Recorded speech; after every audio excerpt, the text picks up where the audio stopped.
In this video, we're going to talk about the impact of articulation in contemporary singing, noticing the differences in the delivery of a song when we pay more attention to the diction of its lyrics.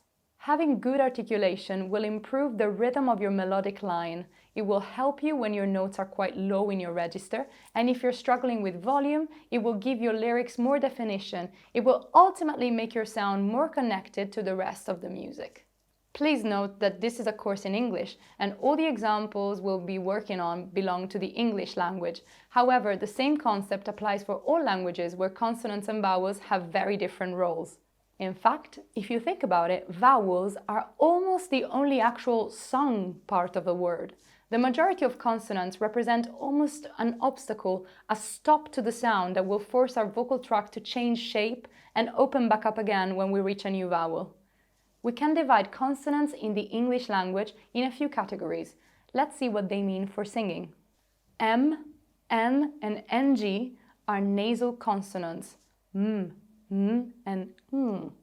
If you pronounce these sounds, you will notice that they can actually be pitched, and they are a good way for us to position the sound in that nice, lifted place higher up in your face, where it sounds free from tension. In fact, when we sing exercises in our speech quality with syllables like ma or na or ma me mi mo mu, something like that, we are helping the vocal folds connect in a chest register that is less prone to straining. P, T, and K are called plosive consonants. P, T, K.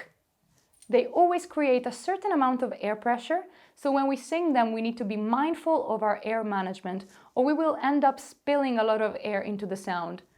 Pa, pe, pi, compared to pa, pe, pi, or ta, ta, ka, etc. B, D, and G are also plosives. B, d, g. However, they are voiced, which means they have just enough time and space to be pitched. We then have fricative sounds, such as F, TH, S, SH, and H. F, f, s, sh, h. They sound like a hissing, and they are very good sounds to work on our breathing technique. The other fricative consonants we have are voiced, so they have a pitch, and they're brilliant for our semi-occluded vocal tract work, the same one we have been looking at for our vocal warm-ups. They are V, J, Z, and Z. So V, Z, Z, and Z. The trickiest consonants to sing with, in my opinion, are the ones that don't belong to any of these groups. They are L and R. L, R. L is a lateral consonant, which means each time we pronounce it, the tongue goes against our upper teeth and lets the air out from its sides. It's quite a difficult sound to control sometimes. Whereas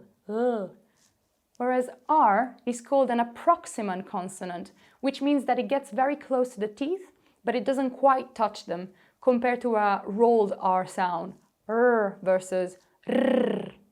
When starting a note with R, there's always the risk to retract the tongue, which will create tension and not allow the sound to come out completely. These are pretty much all the sounds we need to work with when articulating the lyrics of a song more. We're going to use the lyrics from the song Shape of You by Ed Sheeran, which is quite fast-paced.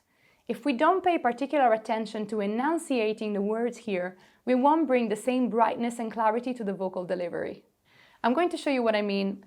This is me just singing the song almost in my head, maybe whilst driving my car or whilst cooking. I'm not paying attention to it and I'm not performing it. The club isn't the best place to find a lover, so the bar is where I go.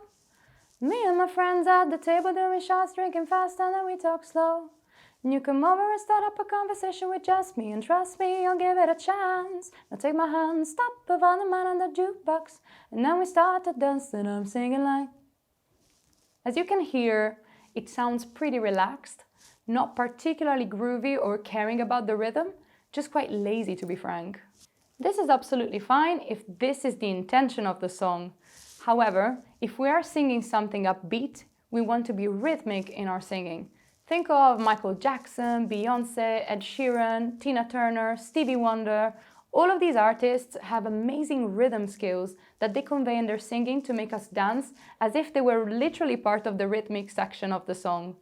In order to practice articulation, the best accessory to use is a bone prop, as it will make sure you don't bite on any unhygienic tools around you or you don't create any tension in your jaw. However, if you don't have it, you can gently use a pen after you've cleaned it and pay attention not to create tension in your jaw. This is something that I was doing every day in my musical theatre training, since it's a very good trick to improve clarity in your speaking voice as well as in your singing voice. With your pen in your mouth, sideways, all you have to try is to read the lyrics out. Try to be as clear as possible, as if you didn't have anything stopping you from being completely intelligible without making a slight effort. In order to do so, I want you to think about using your face muscles and your lips as much as possible. Let's try it together. I'm going to count you in, and then we're simply going to read the lyrics out with the pen. 1, 2, 3, 4. The club isn't the best place to find a lover, so the bar is where I go. Me and my friends at the table doing shots, drinking fast, and then we talk slow. And you come over and start up a conversation with just me, and trust me, I'll give it a chance. Now take my hand, stop, put on the man on the jukebox, and then we start to dance, and I'm singing like. It feels a little strange, I know, and it sounds silly. But again, don't take yourself too seriously here, and let's see if it makes a difference. We're going to try again. This time though, I want you to sing these lyrics and pay particular attention to the consonants, emphasizing them. 1, 2, 3, 4. The club isn't the best place to find a lover, so the bar is where I go. Me and my friends at the table doing shots, drinking fast, and then we talk slow. And you come over and start up a conversation with just me, and trust me, I'll give it a chance. Now take my hand, stop, put on the man in the jukebox, and then we started to dance, and now I'm singing like. After exercising with a prop, it's now time to try the song again without it. This time we're consciously articulating these consonants more and almost chewing these words in our mouth. 1, 2, 3, 4. The club isn't the best place to find a lover, so the bar is where I go. Me and my friends at the table doing shots, drinking fast, and then we talk slow. Can you come over and start up a conversation with just me, and trust me, I'll give it a chance. Now take my hand, stop, I found the man on the jukebox, and then we started to dance, and I'm singing like. Can you hear what difference it makes compared to the first rendition of this verse, when I wasn't paying attention to the clarity of these lyrics? From now on, you can add articulation as another tool that you can increase or limit in your interpretation of a song. If you select the parts of a song where you want to put more emphasis on enunciating the words better, and others where you are letting out more open and long vowel sounds, you will create this tension release motion that will keep your performance more engaging.